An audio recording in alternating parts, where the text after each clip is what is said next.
사순절 기간이지만은 오늘은 특별히 3.1절 기념으로 저희들이 예배를 드리려고 준비를 했습니다. 여러분, 우리 찬송가에 보면은 1983년도에 만드는 통일찬송가에는 3.1절 기념 교동문이 그때 처음으로 교동문 속에 들어왔습니다. 그리고 1979년에 한국에 있는 모든 교단들 대표자들이 연합으로 모여가지고 회의를 하면서 한국교회는 앞으로 3.1절을 전후한 주일날을 정해서 꼭 국가기념주일로 지키자, 이렇게 결정을 해가지고 모든 교단에게 통보를 했습니다. 그러고 났는데도 아직도 우리 한국에 있는 모든 교회들 가운데 태극기를 걸지도 않고 그 다음에 또 이런 기념예배를 드리지 않는 교회들도 제법 많습니다. 그리고 이번에 만드는 20세기 새 찬송가라고 하는 찬송가에는 무슨 3.1절이다 뭐 광복절이다 그런 말 하지 않고 나라를 위한 교동문, 오늘 우리가 교동문을 읽었습니다만 우리가 오늘 읽은 것은 나라 사랑에 대한 교동문인데 그런 교동문을 4개를 넣어서 찬송가를 편집을 했습니다. 그 말은 무슨 말이냐 그러면 3.1절, 6.25 광복절, 그리고 그 외에 뭐 여러 가지 교회 형편에 따라서 나라를 생각하는 그런 주의를 지킬 때 이 교동문을 읽고 꼭 교인들에게 나라 사랑을 가르쳐야 된다, 이런 뜻으로 그렇게 만들었습니다. 그럼에도 불구하고 아직도 지키지 않는 교회들이 참 제법 많은 것으로 나와 있습니다. 그리고 저는 해외에서 30여 년을 목회를 하는 동안에 마음속으로 늘 생각하기를, 해외에 나와 있는 동포들은 이민을 떠나올 때 한국이 그냥 못 살겠다, 내가 한국에서는 희망이 없다, 뭐 이래가지고 한국을 욕하면서 다 떠나왔는데 일단 남의 나라 도착하고 보면 조국이라고 하는 게 얼마나 소중한 건지, 내 나라가 잘 되면 내 어깨가 으쓱하고 힘주고 큰소리 칠 수 있지만 나라가 쪼그러들면 아무것도 할 수 없다는 것을 깨닫기 시작을 합니다. 그래서 모두 불교 신자든 뭐 다른 교회 신자든 간에 일단 이민사회 가면 갈 데가 없으니까 다 교회로 모입니다. 그리고 거기서 자라나는 아이들, 거기서 태어난 아이들은 한국에 대해서는 관심도 없어요. I don't care. 그리고 자기는 미국에서 태어난 아이들은 나는 아메리칸이라고 그러고, 호주에서 태어난 아이들은 나는 오스트레일리안이라고 스스로 얘기를 합니다. 너 왜? 너희 엄마 아빠가 한국 사람인데 I was born in Australia 이렇게 말한다고. 난 호주에서 태어났는데 이게 내 나라인데, 뭐 이런 식으로 얘기를 하는 아이들이 자라나고 있습니다. 그래서 저는 매주일 그렇게 할 수는 없지만은 이 기념주일만은 정말 꼭 앞에다 태극기 걸어놓고, 이 교회는 호주 땅에 있지만 이건 대한민국이다, 이렇게 생각하면서 역사적인 그런 것들을 꼭 일깨워주고, 6.25 사변 기념주일은 우리나라는 지키지도 않습니다. 국가에서도 행사도 별로 안 합니다. 그렇지만 제가 목회하는 교회에서는 6.25 때는 꼭 앞에다가 태국이 걸고 호주국이 걸고, 그 다음에 그 지역에 한국전쟁에 와서 싸워주었던 참전용사들, 호주가 15,800명이 참전용사로 참석을 했습니다. 그 가운데서 339명이 죽었습니다. 그리고 1,031명이 부상을 당해가지고 얼마 전까지만 하더라도 호주 병원에서 평생을 병원에서 산 사람들이 시드니에 3사람이나 있었습니다. 그래서 그런 유가족들과 참전용사들을 다 초청해서 앞자리에 앉히고, 그리고 한국전쟁의 모든 실상을 알려주는 PPT를 보여드리면서 감사한 마음으로 예배를 드리기도 했었습니다. 그래서 저는 오늘도 그런 생각을 하면서 이 한국교회가 오늘날 이렇게 성장할 수 있었던 밑거름은 무엇이었을까? 우리가 전도를 열심히 해서 우리 한국 사람들이 기독교적인 성향이 있어서 아닙니다. 우리나라가 가장 어렵고 힘들 때 민족을 사랑하는 마음을 가지고 앞장섰던 교회이기 때문에 백성들에게 외면당하지 않고 한국교회가 성장할 수 있었다. 저는 그렇게 생각합니다. 여기 보이는 사진은 천안에 있는 독립기념관 앞에서 찍은 사진입니다. 거기 가보면 항상 태극기가 이렇게 365일 휘날리고 있습니다. 그 다음에 어저께 제가 태도를 보니까 저 전라남도 완도 근처에 어떤 조그만 섬인데 그 섬은 365일 전 가구가 한 400가구 되는데 하루도 빼놓지 않고 다 태극기를 걸어놓고 산대. 그래서 왜 그런가? 그랬더니 그 섬에서 독립운동을 한 투사들이 여러 명 나왔는데 다 중간에 잡혀서 처형당했다는 거예요. 그 후손들이 이제는 우리가 자유스러운 국가가 됐으니까 이 섬만은 다른 데서는 뭐라고 하든지 말든지 간에 태극기 걸고 살자. 그렇게 결심을 했다는 거예요. 그런데 여러분 놀라지 마세요. 서울시장이 태극기 거는 것을 반대하는 사람입니다. 그 사람이 대통령 하겠다고 그래요. 정말 우리 국민들 정신 차리셔야 돼요. 이런 식으로 나가다가는 하나님께서 우리에게 주신 것 우리가 놓칠 수도 있습니다. 정신 정말 바짝 차려가지고 우리가 선조들이 또 자기 조국과 민족을 사랑하는 것은 성경적이에요. 예수님께서도 예루살렘을 바라다 보시면서 탄식하시고 눈물을 흘려서 우셨어요. 모세도 그랬고 사도 바울도 그랬습니다. 우리의 선각자들도 그랬고요. 그래서 오늘은 이 말씀을 중심으로 해서 정말 오늘 성경 본문에 나오는 말씀처럼 우리가 후손들에게 자녀들에게 알게 가르쳐야 될 책임이 있는 것을 성경은 얘기하고 있습니다. 여러분 여기 한번 보십시오. 이게 3.1 운동 때 우리나라 인구가 남북한 합쳐서 2천만 명이었습니다. 그런데 기독교 인구가 얼마입니까? 25만입니다. 퍼센트로 따지면 1.25%입니다. 그런데 25만 가운데 민족 대표가 그리스도인들이 16명 나왔습니다. 그리고 3.1운동 때 잡혀간 사람의 숫자가 기독교인들이 2,000명이 넘게 잡혀갔습니다. 천도교라고 하는 우리나라 제일의 종교죠. 그때 우리나라는 200만 명이었습니다. 천도교의 신자가. 그런데 그 200만 명은 우리나라 전체 인구의 10%입니다. 그런데 민족 대표 15명 나왔죠. 대단히 많이 나온 겁니다. 잡혀간 사람이 1,000명 정도 됩니다. 1,063명이에요. 근데 여러분 불교를 보십시오. 불교는 그 당시에 우리나라 불교를 믿는 사람의 숫자가 300만이었습니다. 그런데 민족 대표 2사람밖에 안 나왔어요. 그 말은 무슨 말이에요? 불교는 나라 민족에 대해서 그렇게 관심을 가지지 않고 있었다는 거죠. 그리고 불교 신자 가운데 3.1운동 때 잡혀간 사람은 고작 41명입니다.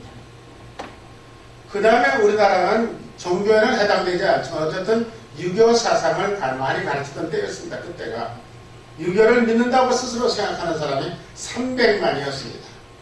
그런데 유교 대표들 가운데는 3.1운동에 서명한 사람 한 사람도 없습니다. 잡혀간 사람은 55명입니다. 자, 이렇게 본다면 우리 기독교가 안 믿는 사람들이 보더라도 이 통계를 볼 때 정말 기독교는 민족을 사랑하는 종교다. 기독교가 아니었다면 우리가 3.1운동 같은 거 일으키지도 못했을 거다.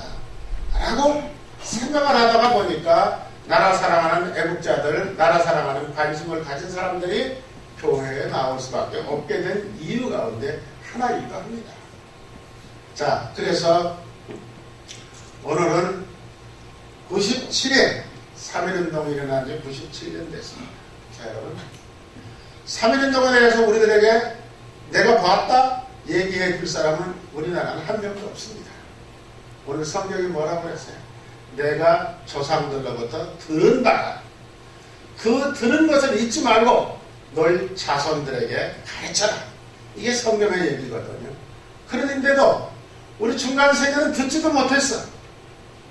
지금 대학생들이나 아마 한 30대, 40대 초반까지는요. 전교조 선생님들이 나와서 역사책을 가르치면서 유관순은 역사에서 빼버렸어요. 제대로 가르치지를 않았어요. 우리는 잘못된 역사를 배우면서 지금까지 살아왔습니다. 자, 우리가 지나간 역사를 되돌아보면서 여러분들이 특별한 예배를 오늘 드리게 된 것은 참 기쁘고 감사한 일이다. 저는 그렇게 생각합니다. 우리 대한민국의 반만년 역사 가운데 3.1운동은 솔직히 말하면 실패한 운동입니다. 전국이 떠들썩하게 일어났지만 다 일본 경찰에 의해서 초토화돼 가지고 그 다음에 다 잡혀 들어가고 꼼짝을 못한 실패의 운동입니다. 그러나 운동적으로 볼 때는 실패했지만은 그 3.1운동의 정신만은 전라도니 경상도니 뭐 서민이 어디니 나눔 전혀 없이 전 국민들이 해외 일본으로 유학 간 학생들까지 미국으로 간 학생들까지 중국으로 간 학생들까지 다만 한자가 한국 사람이라는 이름이 붙어있는 모든 사람들은 이 지구상에 어디에 서든지 한마음이 되어서 운동을 했다고 하는 그 정신이 대단히 중요한 그런 정신이 되는 것입니다. 자, 대한민국 헌법 전문에 이렇게 쓰여 있습니다. 유구한 역사와 전통에 빛나는 우리 대한민국은 3.1 운동으로 건립된 대한민국 임시정부의 법통과 이게 헌법 전문 제일 먼저 나오는 말입니다. 그러니까 3.1 운동이 실패한 운동이 아니에요. 평가를 그렇게 할 수도 있지만 그 정신은 우리나라를 세우고 있는 정신이에요. 그 다음에 불의에 항거한 4.19 민주 이념을 개성하고 그랬습니다. 이것은 다 아시는 얘기죠. 오늘날 역사 인식이 해이하게 되는 이때에 우리 교회에서 3.1절 기념 예배를 드리는 분명한 이유가 바로 여기에 있습니다. 뭐냐? 역사의 주인은 하나님이다. 과거의 역사를 잃어버린 민족은 지구상에서 살아남을 수 없다. 우리는 지금 잃어버리고 있어요. 여러분 이거 심각하게 생각하셔야 돼요. 자녀들에게 분명히 가르치셔야 돼요. 오늘 저녁에라도 집에 손자 손녀들 붙들고라도 조금이라도 얘기하면 하세요. 그래서 우리 미래를 온전하게 우리 대한민국의 이 역사 속에서 지탱해서 살아가려고 그러면 이 역사를 자녀들에게 분명히 알려주어야 한다는 것입니다. 1919년 3월 1일입니다. 터져라 민물처럼 대한독립만세 외치고 싸우고 주장했던 우리 민족사의 지난 역사도 우리 그리스도인들의 관점에서 본다면 이건 분명히 하나님께서 이 역사 속에 개입하고 계시는구나 하는 걸 깨달아야 됩니다. 우리나라에서는 그렇게 희지부지해버린 것 같지만은 아시아 지역에 있는 모든 나라들이 코리아 그 적은 나라가 그렇게 온 백성들이 외쳐서 뭉쳐서 했다는 것을 보고서 우리도 할 수 있다. 우리도 독립할 수 있다. 아시아 지역에 있는 모든 나라들 다 서양 여러 나라의 지배를 받고 있었던 그런 나라들입니다.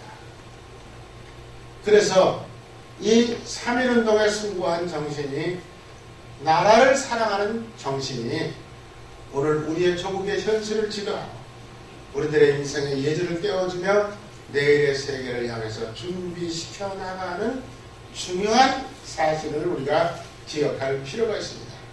오늘 시편 78편은 제가 시간상 말씀 한 절만 읽었지만은 78편 전체를 보면은 이스라엘을 구원하신 하나님이 이스라엘을 어떻게 구원하셨는지를 시편 78편에 적어놓고 있습니다. 여기서 시편 저자는 하나님께서 이스라엘 백성들을 기적 가운데서 구원해 주셨다. 여러분 우리가 해당된 것 이거 기적 아니라고 말할 사람 누가 있습니까? 우리나라 총이 있었습니까? 군대가 있었습니까? 칼이 있었습니까? 오히려 그 당시에는 일본에게 아부하며 일본에 붙어서 개인적으로 잘 살아보겠다고 아우성 치던 사람들이 더 많던 시절이었습니다. 그러나 우리는 결국 해방됐습니다. 이것은 뭡니까? 하나님이 하신 겁니다. 물론 원자탄이 떨어져서 그렇게 됐다 설명을 할 수는 있습니다. 그러나 그 원자탄을 떨어뜨리고 우리가 해방될 수 있도록 역사를 주관하신 것은 결국 하나님께서 하셨다. 이런 얘기를 우리는 할 수 있습니다. 성경은 분명히 이렇게 말합니다. 내 백성이여, 내 교훈을 들어라. 내 입의 말에 귀를 기울여라. 그렇게 할 때 너희들은 하나님께서 너희들의 민족의 역사를 지켜주시겠다 하고 있습니다. 여러분, 그러므로 말미암아 우리는 이 시간 3.1운동 때 일어난 모든 얘기를 다 할 수는 없지만은 우리가 알고 있는데요. 오늘 이 말씀을 들으면서 깨달으신 대로 남김없이 우리 후대에게, 우리 후손들에게 알려주어야 한다고 생각하는 것입니다. 오늘 본문 4절에서 시편 78편입니다. 우리가 이를 그들의 자손에게 숨기지 아니하고 여호와의 영예와 그의 능력과 그가 행하신 기이한 사적을 후대에 전할지니라. 해방도 그렇고 6.25 전쟁도 그렇고 이거 우리가 한 거 아니에요. 우리가 이 모든 역사적인 사건들을 후손들에게 분명히 전해주어야 됩니다. 그런데 우리는 6.25 전쟁은 남쪽에서 북쪽으로 쳐들어간 전쟁이다. 아이들은 그렇게 알고 있어요. 이게 잘못된 역사적인 인식을 우리는 바로잡아서 가르쳐줘야 될 책임이 우리들에게 있다는 겁니다. 하나님께서 이렇게 하시는 이유는 뭡니까? 역사를 후손들에게 알게 하고 소망을 하나님께만 두고 하나님의 행사를 잊지 않고 기도하면서 살아가라고 하는 절대 명령입니다. 지금 우리 주변에는 일본은 계속해서 역사를 거짓말하고 있습니다. 중국도 마찬가지입니다. 중국도 고구려가 자기 나라 변방 가운데 한 나라였다. 그래서 대동강까지는 우리 거다. 지금 이렇게 주장하고 있습니다. 여러분, 분명한 것은요. 역사를 왜곡하면서 자기를 지키려고 했던 나라는 이 역사 속에서, 인류의 역사 속에서 끝까지 간 나라는 없습니다. 언젠가 하나님께서 놀랍게 심판하실 날이 옵니다. 어떤 방법으로 중국을 없애실는지는 저는 모릅니다. 그러나 중국은 55개의 종족이 모인 나라입니다. 그 종족들이 다 지금 불끈불끈 하고 있어요. 독립하겠다고. 언젠가 산산조각이 날 날이 올 겁니다. 이것은 역사의 교훈이에요. 그리고 역사를 거짓말하는 나라들에게 하나님께서 주시는 형벌이에요. 어떤 분들은 이렇게 하면 지 목사님이 이렇게 심하게 얘기하는 거 중국 어떻게 가요? 그러는지도 모르겠어요. 그러나 이건 성경이 주시는 말씀입니다. 자, 그러므로 우리가 역사를 잊으면 안 됩니다. 신명기 4장 9절 아까 읽어주셨죠? 그 세 절만 여러분 같이 한번 읽습니다. 오직 너는 스스로 삼가며 내 마음을 씻어주라. 두렵건대 내가 그 목도한 일을 잃어버릴까 하노라. 그다음 2절 두렵건대 내 생존한 날 동안에 그 일들을 내 아들들과 내 손자들에게 알게 해라. 그렇습니다. 여러분, 누구에게? 아들들에게, 손자들에게 집집마다 하루 저녁이라도 붙들고 앉아가지고 이 역사적인 사실을 알도록 가르치라는 거예요. 이게 부모가 해야 될 일입니다. 시편에서는 하나님의 역사 속에서 하신 일을 후대에게 전하라. 신명기에서는 내 아들과 손자들에게 전하라. 이런 얘기를 하고 있습니다. 자, 여러분, 저는 오늘 3.1운동 그때의 얘기는 아니지만은 3.1운동이 일어나기 직전에 있었던 모든 일 가운데 몇 가지를 여러분들에게 소개하려고 합니다.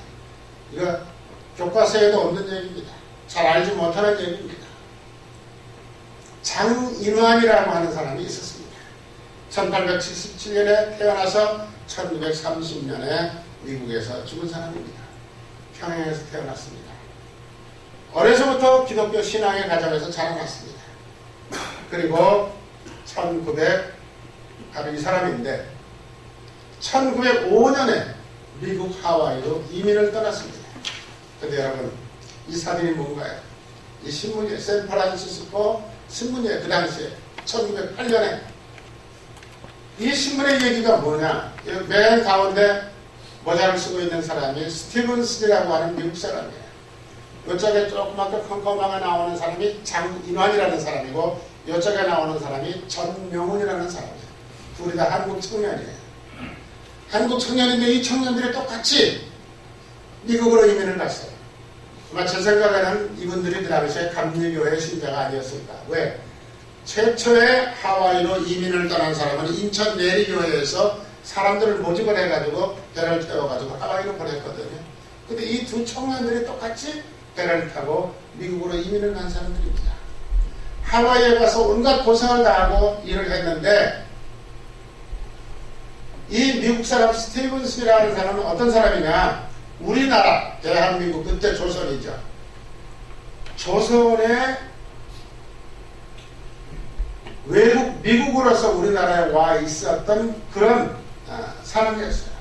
조선에 와서 있으면서 조선의 정부를 지켜주고 우리나라 정부에 대해서 외국에 알리는 그런 역할을 하던 사람이었습니다.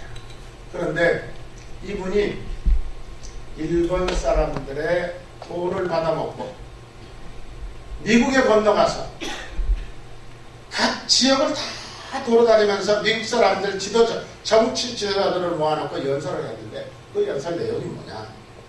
조선이라는 나라는 어쩔 수 없는 나라다. 뭘 갖다 주어도 갖지도 못하고 지키지도 못하는 그런 무식한 백성들이다.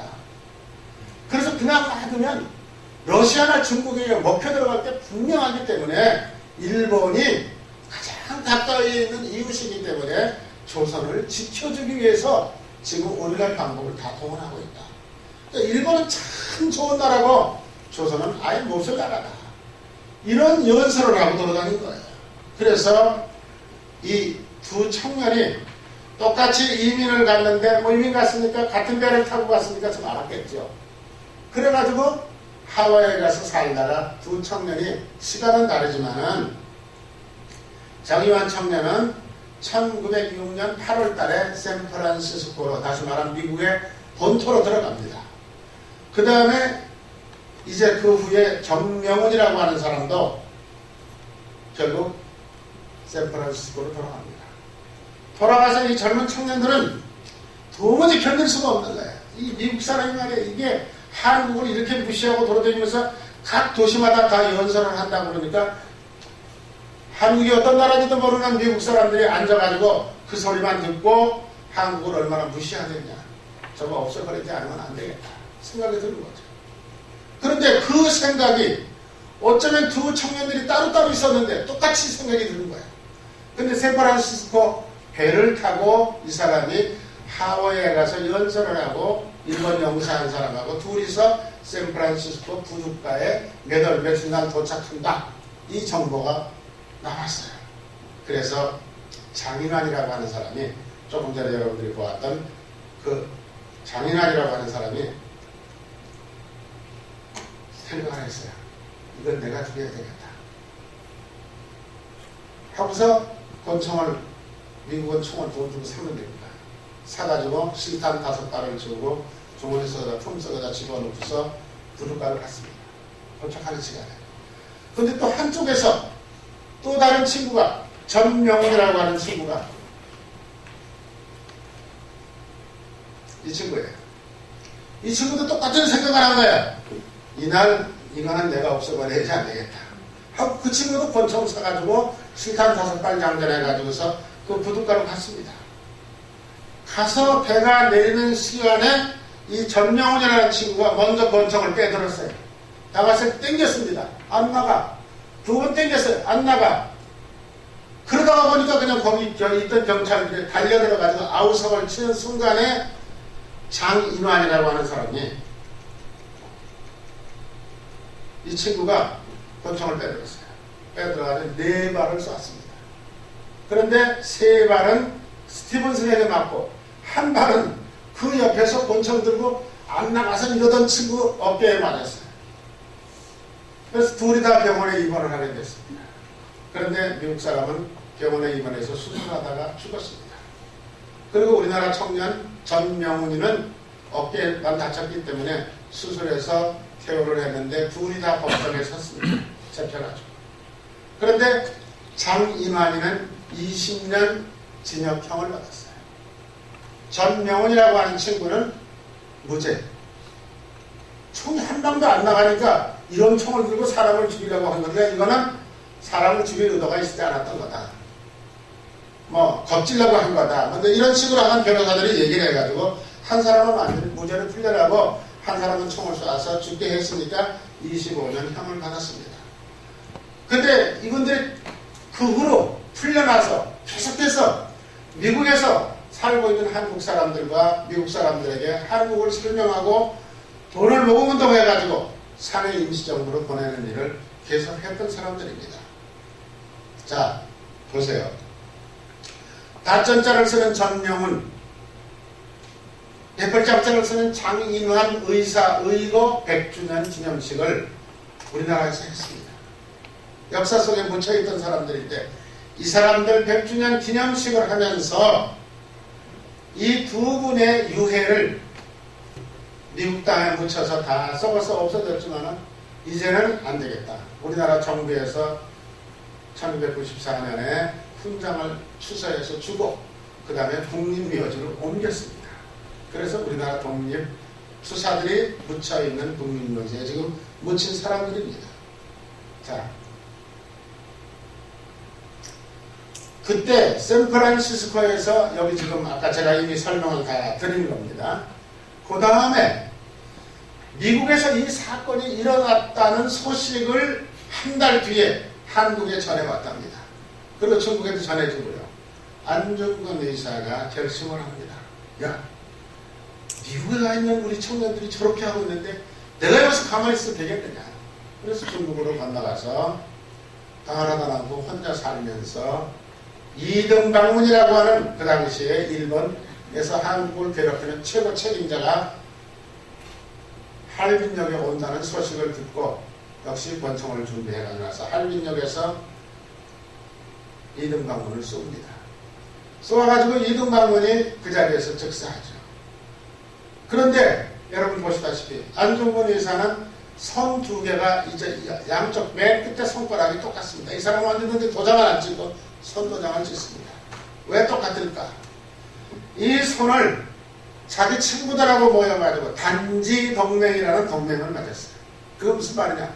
우리가 손을 자르가면서라도 우리 약속하자. 무슨 약속? 대한민국이 독립될 때까지 어디서 어떤 방법으로 살든지 우리는 나라를 위해서 투쟁하자. 안중근 의사는 캐톨릭교 신자입니다. 앞에 있던 전명훈이 그 다음에 장인환이는 기독교 신자입니다. 이 안중근이는 그렇게 손을 자른 사람입니다. 그러고 난 다음에 할빈역에서 이등방문을 죽이고 그 다음에 잡혀서 31살에 처형됩니다. 여러분, 처형될 때 이분이 누구냐면 안중근 의사의 어머니입니다. 아주 신실한 캐톨릭 신자입니다. 조마리아 여사라고 합니다. 이 조마리아 여사가 자기 아들, 감옥에 있는 아들에게 중국 땅 여수 순천 감옥에 있는 아이들에게 편지를 씁니다. 편지 내용은 제가 다 읽어드릴 수는 없고 여기까지 추려서 말씀을 드리면 옳은 일을 하고 받은 형이니 비겁하게 삶을 구하지 말고 떳떳하게 죽는 것이 어미에 대한 효도다. 여기 어머님들 자식이 죽어가는데 이렇게 말할 수 있을까? 정말 이거는 기독교 안에서 배운 신앙의 열정이 아니면 못하는 겁니다. 그 다음에 살려고 몸부림하는 인상을 남기지 마라. 의연히 목숨을 버리거라. 너의 목숨은 죽음은 너 한 사람에게 아니다. 엄마가 사형원으로 가는 아들에게 이렇게 편지를 하는 거예요. 그 다음에 제가 또 한 사람 소개하려고 하는데 이게 시간이 많이 가는데만 또 소개할게요. 윤동주 여러분 잘 아시죠? 요즘은 윤동주 영화가 나왔어요. 저도 아직 못 봤어요. 저는 3.1운동 때가 되든지 8.15가 됐을 때 설교할 때마다 언제든지 빼놓지 않고 제가 윤동주를 설교해 왔습니다. 그 이유는 물론 윤동주의 생애도 대단히 소중하지만 윤동주의 여동생이 제가 목회하는 교회에서 권사님으로 같이 있었어요. 그러니까 그 권사님 맨날 자기 오빠 어릴 때 생각을 하면서 질질질 짜고 울고 다니셔요. 그 다음에 여러분 윤형주 가수 알죠? 윤형주가 육촌 동생입니다. 다 참 대단한 집안들이죠. 중국의 그 명동이라고 하는 곳에서 신앙생활하던 사람인데 이 윤동주가 29살에 죽었지만 민족 시인이라고 그러죠. 여러분 너무 잘 알죠. 하늘과 바람과 별과 시를 노래하며 끊임없는 저항 정신 속에서 해방 몇 달 앞에 두고 일본 후쿠오카 형리소에서 1945년 2월 16일 29살 젊은 나이에 세상을 떠납니다. 자, 윤동주는 다른 거 설명할 필요 없습니다. 이 시 한 편만 읽으면 됩니다. 자, 우리가 이건 참 깊이 묵상하면서 읽으셔야 됩니다. 죽는 날까지 하늘을 걸어 한 점 부끄러움이 없기를. 잎새에 이는 바람에도 나는 괴로워했다. 새겨들으세요. 정말 하나님 앞에 나는 마지막 죽더라도 요만큼도 부끄러움이 없는 삶을 살아야 되겠다. 바람이 불어서 나무 잎새가 흔들흔들해도 혹시 내가 뭘 잘못한 거 아닌가 하는 생각이 들 정도로 자기는 정직하고 바르고 민족을 생각하면서 기도하면서 살았다. 그런 얘기입니다. 별을 노래하는 마음으로 모든 죽어가는 것들을 사랑해야지. 그리고 나한테 주어진 길을 걸어가야 되겠다. 이 뒤에 그 나한테 주어진 길이 뭐냐면 십자가의 길이라는 십자가라는 시를 씁니다. 십자가의 길. 예수가 죽음을 무릅쓰고 십자가에 달려 돌아가신 것처럼 내 조국 대한민국을 위해서 내가 질 수 있는 십자가가 있다면 나는 그 길 가겠다. 그런 얘기입니다. 오늘 밤에도 별이 바람에 스칩니다. 뒤에 십자가라는 말이 시가 또 나옵니다. 저 좌우는 햇빛인데 지금 교회당 꼭대기 십자가에 걸렸습니다. 그 십자가를 바라다 보니까 십자가에 햇빛이 비쳐가지고 반짝반짝하는 게 자기 눈에 들어온 거죠. 첨탑이 그 십자가 있는 교회에 십자가 저 높은 꼭대기에 달려있잖아요. 저렇게도 높은데 어떻게 올라갈 수 있을까? 종소리도 들려오지 않는데 휘파람이나 불며 서성거리다가 그 근처를 떠나지 않고 서성거리다가 괴로웠던 사나이 행복한 예수 그리스도에게처럼 나에게도 십자가가 허락된다면 모가지를 들이우고 꽃처럼 피어나는 피를 어두워가는 하늘 밑에 조용히 흘리겠습니다. 아직 나이 30도 되지 않았습니다. 아마 이 시를 쓸 때는 21, 22살 때가 아니었습니다. 나는 십자가가 나에게 허락된다면 예수님처럼 거기다가 피를 흘리면서 죽겠다. 이런 시를 쓰고 있습니다. 민족을 이토록 사랑했던 윤동주 시인의 순결이 역사의 증인으로 우리 신앙인들의 가슴 속에 전해옵니다. 여러분, 오늘 성경 말씀 내 후손들에게 알게 하라. 하나님께서 우리들에게 음성을 들려주고 있습니다. 이 기념 예배를 통해서 우리 후손들에게 역사의 한 부분이라도 분명하게 가르치는 그리스도인들이 될 때 점점 우리나라는 이 역사 속에서 하나님의 사랑을 받는 민족으로 또 정신 차린 민족으로 거듭나게 될 줄로 믿습니다. 기도하시겠습니다. 하나님 감사합니다. 97년 전에 이 땅에서 있었던 고통당하는 백성들의 절규를 하나님께서는 들어주셨습니다.